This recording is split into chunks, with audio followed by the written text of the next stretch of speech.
Scaling a business. It sounds exciting, right, listeners?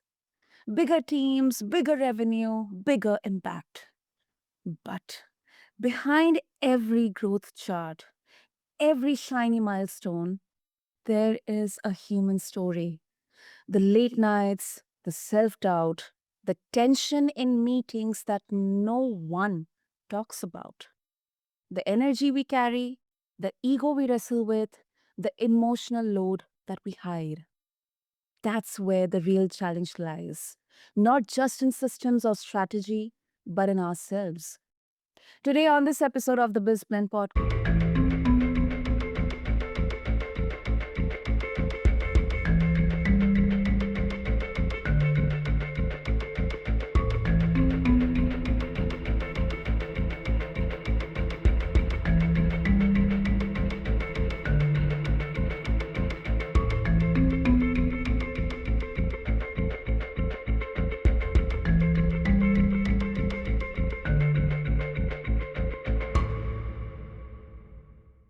with your host, Sana. Listeners, we are diving into that very side, human side of scaling. And to guide us, we have Rani Dabrai, serial entrepreneur, certified EOS implementer, and someone who has built multiple businesses from scratch, danced with burnout, and come out thriving. She's got an uncanny ability to hear what's not being said, to read a room, and to help leadership teams get unstuck, aligned, and energized. And listeners, interestingly, Rani blends practical business tools with candid stories about mindset, about ego, and EQ, yeah, emotional intelligence, showing us how to scale without losing that spark that made us start in the very first place. So, everyone, buckle up. This conversation is as much about business as it is about being human. So, Rani, welcome to the show, and it's really an honor to have you here with us. Thanks for having me, Sana. It's great to be here. I love your podcast. Thank you. Thank you so much, Rani, for your words. And to begin with, I mean, you have scaled multiple businesses. It's easier said than done, and work with hundreds of leadership teams as well. So Mm-hmm. I would love to understand, like, from your perspective, what is the most common human factor that trips up a growing business? I would say both individually, which tends to roll back up to collectively, but definitely self awareness and the lack thereof. So if people aren't aware of and aren't open minded as well to being able to be willing to change, if they're not aware of themselves, if they're not aware of their own limitations, their own mindset, and if they're not open minded to be able to change it, they can't grow, and then your business can't grow because you can only grow to the degree that you can break through your own ceilings. And then if that happens in a team, one of two things will happen. Either you'll have one person who's just blocked, or you'll have a whole team who are collectively burying their heads in the sand like ostriches and not willing to just put in the little bit of effort it takes to change to break through whatever ceiling they've hit in their business. So I feel like if I could shake any of my teams, if I could meet any of the people that I work with and shake them by the shoulders and say, "Hey, listen, see what look in the mirror. Look in the mirror, and if you're stuck in your business, it means you're stuck in yourself." Wow. I think that's a very interesting perspective because normally, whenever we imagine an entrepreneur stuck or having that flat line in the growth or scaling of a business, we always tend to think that he or she will go back to the boardroom, look at the metrics, and it's kind of a number oriented approach that they look at to kind of understand the root cause of the problem. But I think what you are mentioning is something very, very human. And was there any moment, Rani, or any particular misstep early on that taught you this lesson the hard way? Oh my God, there's probably loads. I think I remember really early on, learning that I couldn't scale my first business. I couldn't get past 1, 2, 3 people Okay. until I learned to trust and let go. And I mean, there's all sorts of different layers you can go with that, because if you really go really deep, you have to look at where do your trust issues come from. Why would you need control? Is it about control or is it about trust? What is it about? But I learned early on that when I hit my first ceiling, I mean, the first natural ceiling any of us hit when we're growing our businesses, if we go from, whether we're going from corporate employment to self employment, or moving from self employment to, U plus one, it doesn't really matter. At the end of the day, the first ceiling anyone's going to hit is the ceiling of time.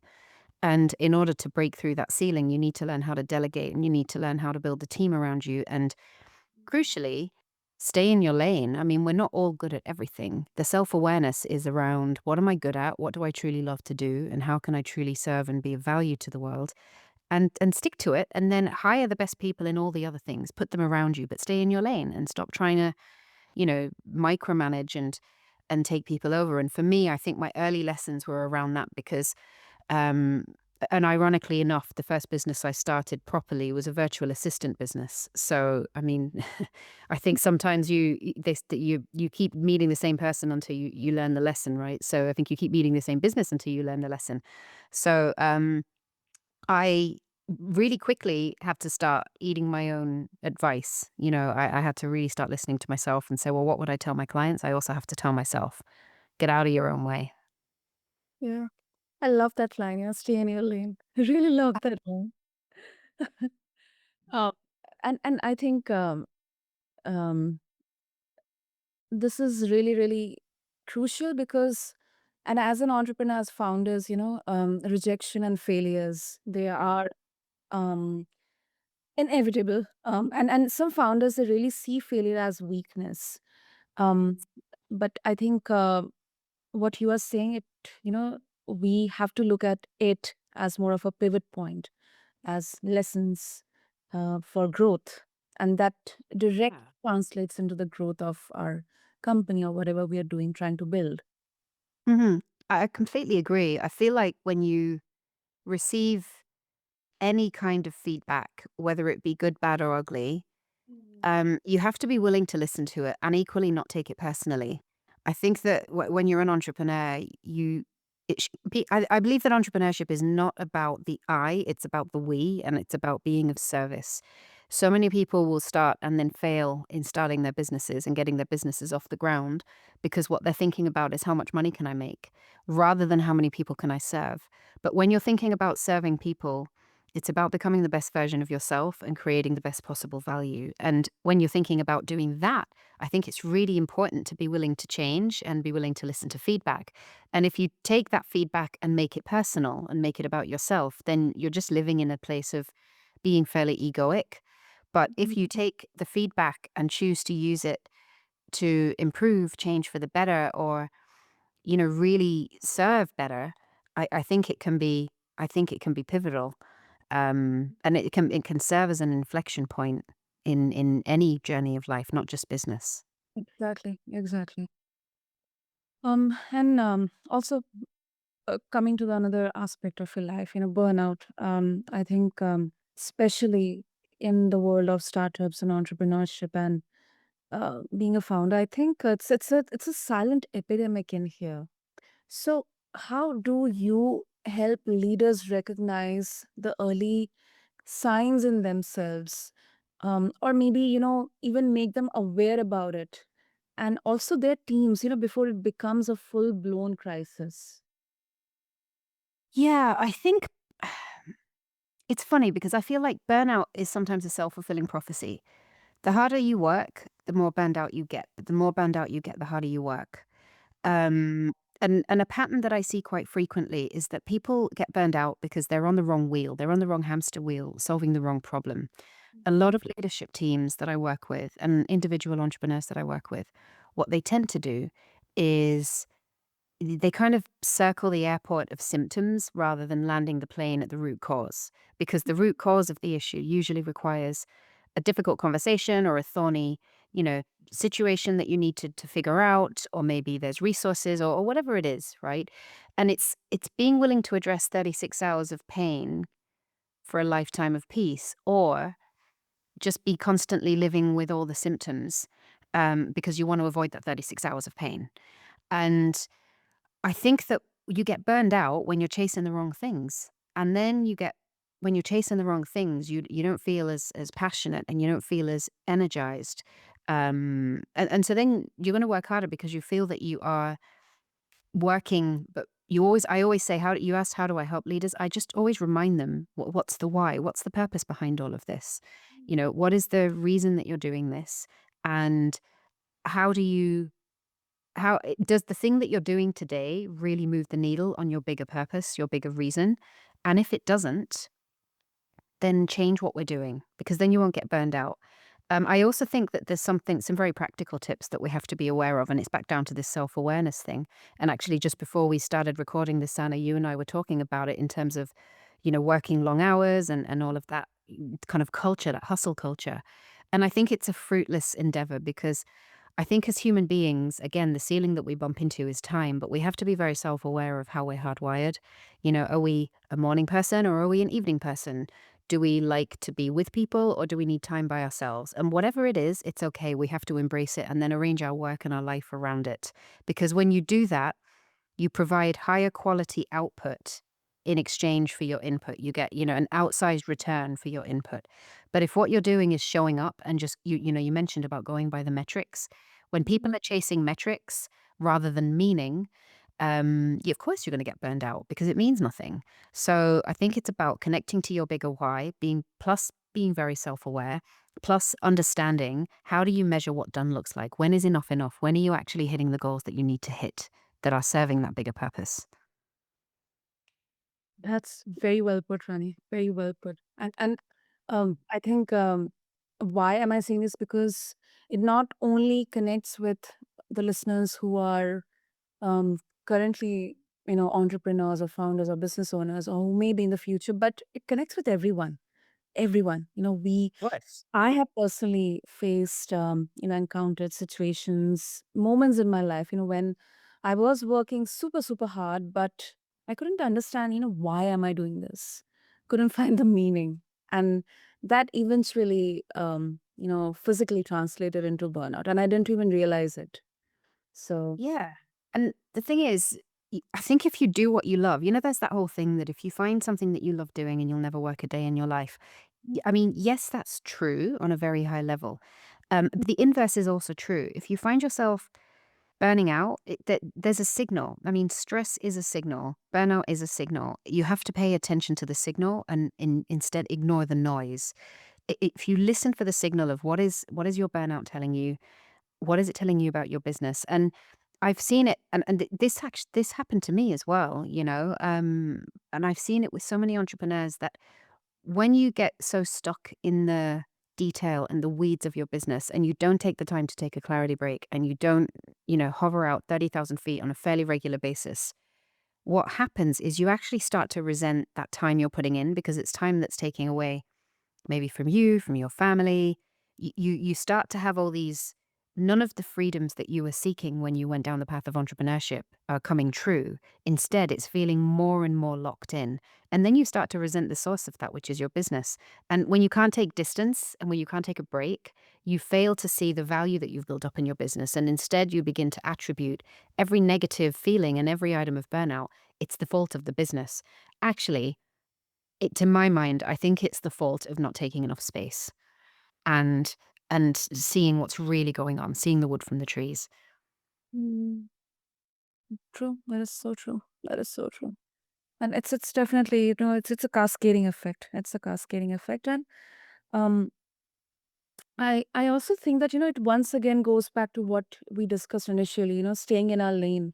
As Yeah. a founder, as an entrepreneur, um, we kind of, have this hesitation to surrender or let some things go, out of our hand, out of our control, deliberating, delegating, or putting systems in place, people, who are expert in doing that, in place. So I think this beautifully goes back to, what we started the discussion with. Mhm. It does. And I do think there's you asked how do I help leaders? One of the other things I'll say quite a lot, and I say it to my own team, is just this really simple sentence, which is who, not how. Most people, um, they kind of back themselves. They paint themselves into a corner of thinking, okay, well, here's my never-ending to-do list. Here's all the stuff I need to get done in my business. How on earth am I going to get this done? And they try and think that throwing more time at the problem, um, throwing, maybe some money at whatever it is, putting a new system in place. Let's buy a new CRM, or let's, figure out a new to-do list system, or let's start a new Notion wiki.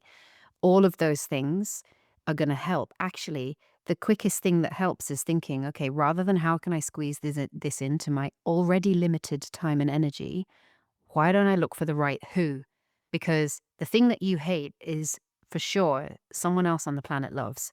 So let's find the who. Who can do the thing that I am not great at doing? And what's the thing that keeps me in my absolute joy, the stuff that I love to do, the stuff that I'm naturally good at executing on? How do I just stay living there and find the who to fix everything else?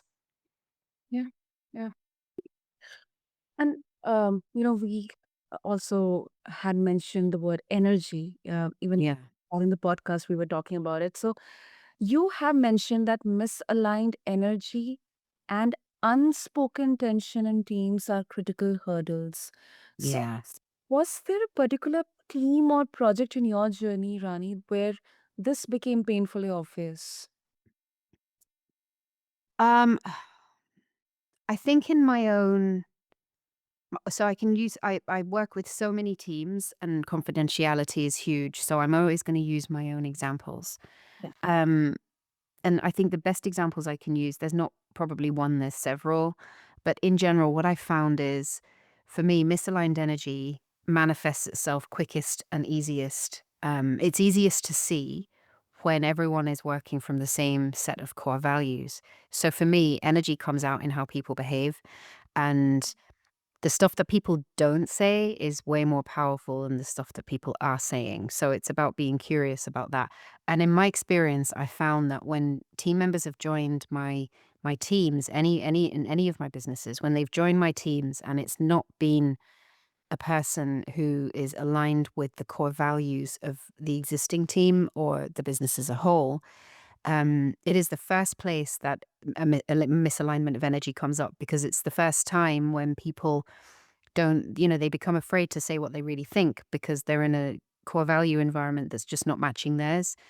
And the quickest thing that happens when you have a business and you run it and you really hire and you run it from a value perspective. So when the people around you, they don't need to be the same as you. They don't need to believe the same things you believe, but they definitely need to have the same core values as you. So when the people around you and you build a business and they are the same core values and someone joins and they're different core values, if they have a complete misalignment, that's when stuff comes up, and it comes up the quickest. It comes up really, really early. And I mean, I remember one person that joined our team Mhm. quite some time ago now, and she was a really lovely girl, really, really nice girl. But one of our core values in my little team is we call it just say it, which is just whatever it is you're thinking, just say it. It's a completely safe environment. Just say what you think. If there's stuff flying around, if there's the elephant in the room that no one's talking about, we're really not going to move forward. So we have to just say it. And that means that, no one's afraid to say, actually, I can't do this, or I really need more training, or I'm overwhelmed, or I'm at capacity. It doesn't really matter what the difficult truth is as long as it's out there. That's how we feel about it. But this particular girl had joined the team and she just wasn't capable of doing some of the things. She didn't have the skill set to do some of the things she was assigned. But rather than saying it, she kept pretending and she kept avoiding and she kept missing deadlines. And the issue got bigger and bigger and bigger. And it got much bigger than it needed to be because the irony was that if she had just said it in the first place, if she had followed that core value and if that was truly within her, then we could have given her the training and the skills and she would have still been on the team. But as it was, she had to leave because she created an environment that was just full of, there was a lack of trust. No one had any faith in anything she was saying. And if we didn't catch it quickly, what would have happened is her lack of adherence to our core values, because it wasn't her fault. She wasn't a bad person, but it just wasn't in her. It would have infected the rest of the team. And we caught it before it did, but that's because we're overt about our core values. We call it out every single day. And so I think that if you if you have a core values aligned team, the best way to avoid a misalignment of energy and avoid any hurdles that come up is to make sure that you're living and breathing the core values every single day. I think that's a very tricky, space to navigate, Rani. Yeah. The confrontation, um, because once again, it's a new team or maybe a fairly young team. So sometimes it can, words can really create a lot of misunderstanding. It So, can, but it's interesting that you, and I hear this a lot actually. It's interesting that you use the word confrontation because I hear that a lot. I hear actually a lot of my teens will say to me, this it feels confrontational. And I'm really, really quick to call it out. Actually, it's confrontational if you confront the person. But if we all just calm down and take a step back, and it goes back to being of service, what is it we're here to do and why? Why does this business exist? Why are we pursuing this course of action? Why did we sign up for this life? Um, mm, well, if the issue is the issue rather than the person, then it's just all the emotional charge and all of the negative energy leaves it because we're not attacking people. Like I said, this one in this example I gave, that girl was just a perfectly lovely girl. And if all she had done was say, I don't know if I can do this, I didn't see it as being confrontational. So I think a lot of mistakes teams make is that they confuse the issue with the human, and they're two separate things. And we have to be very clear about that because we all deserve kindness and compassion. And not everyone is perfect. We're all, no one's invincible, no one's infallible. We have to, we have to accept our flaws because we're human. And then we have to be able to just say what's up and not see it as a confrontational conversation. exactly, exactly. Oh, that really hits hard. That really hits hard, Rani. Um, and um, now you're also talking about scaling and growth, but you have Mm. also successfully exited businesses. Uh, Yeah.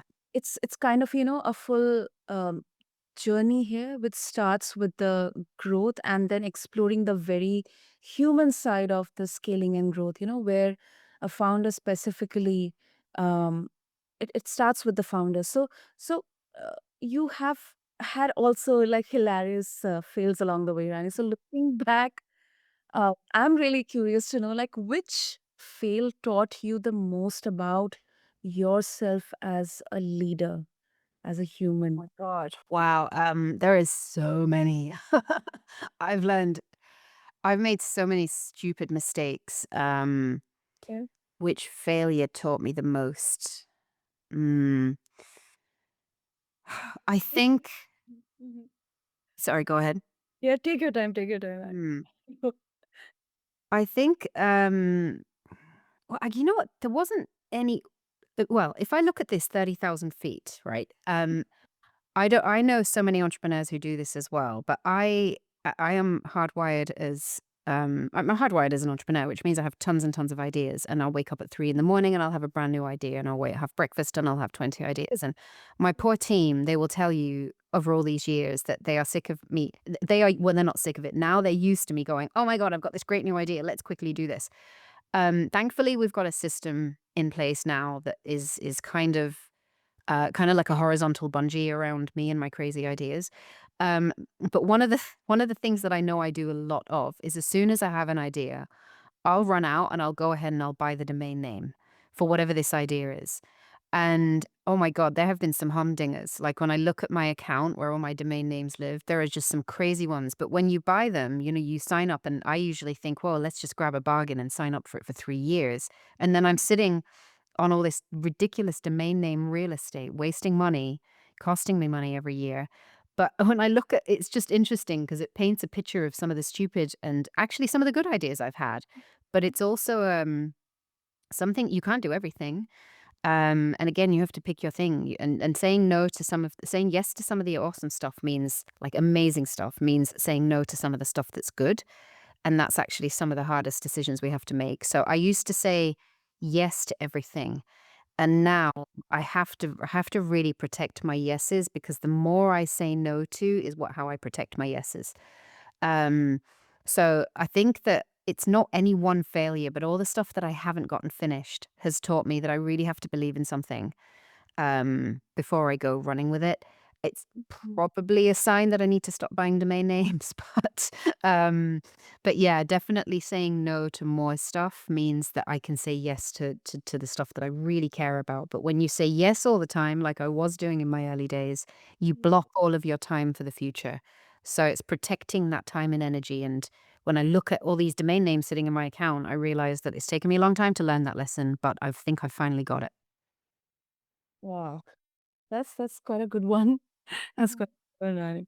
And I think that's where also, specifically those, it could be maybe in your leadership team or your, people, like the most trusted ones, they also help in kind of giving that reality check or course correction. Mm, mm. But this may not work out. So I would suggest you to steer clear of that. I think that is really, really required because sometimes, founders they really get obsessed with the things they're doing, they're building. Well, they get absolutely obsessed, and that's the point. Um, it's good, right? You need the obsession, but you don't want the obsession in an island either. You have to be willing to hear, feedback and input and what's really going on. So, I think that's equally important. So you want to harness that. Um, you want to harness the genius of like visionary thinking. You want to be able to get that, but you also want to temper it with reality, and then as always, align it to your core focus and make sure that the thing that you're saying yes to is also in keeping with your longer term picture. Right, right. And before we wrap up, I think this is very, very important. So you have created um, it's a proven framework, EOS, that, you help businesses with to scale, but with sanity. So if you can give our listeners, a quick glimpse of what exactly EO is and how it works.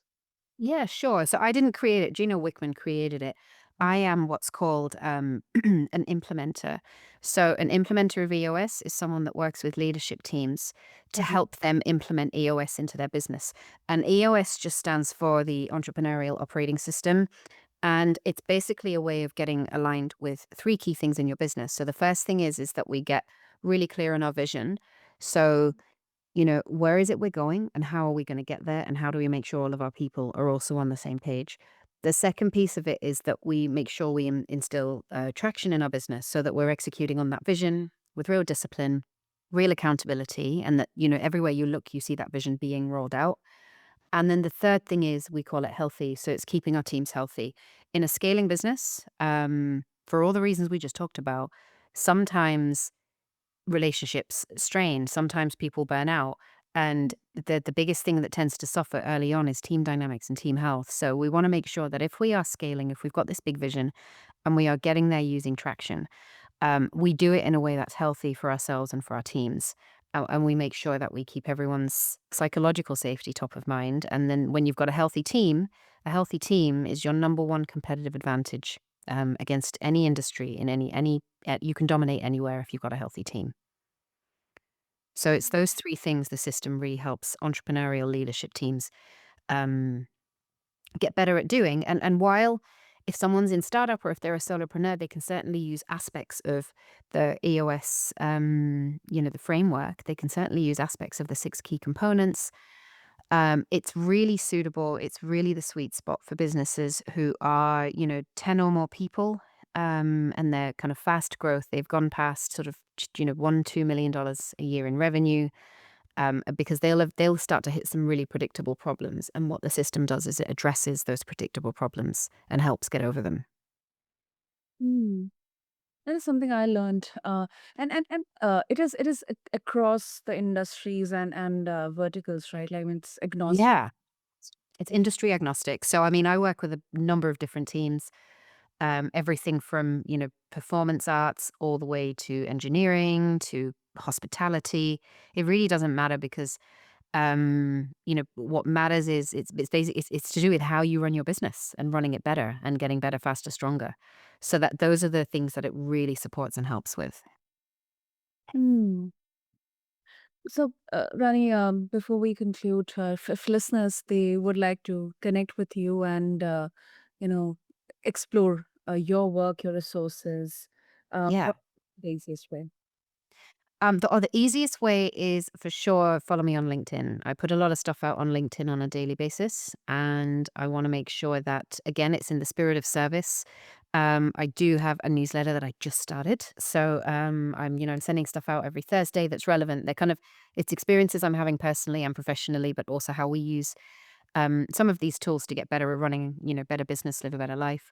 So you yeah, so follow me on LinkedIn, and that's probably the easiest way. Superb, superb. So, listeners, I'll have the links and details in the show notes.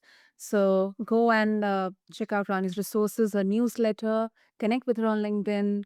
Feel free to share your thoughts. And also, before we wrap up, I think if I can summarize,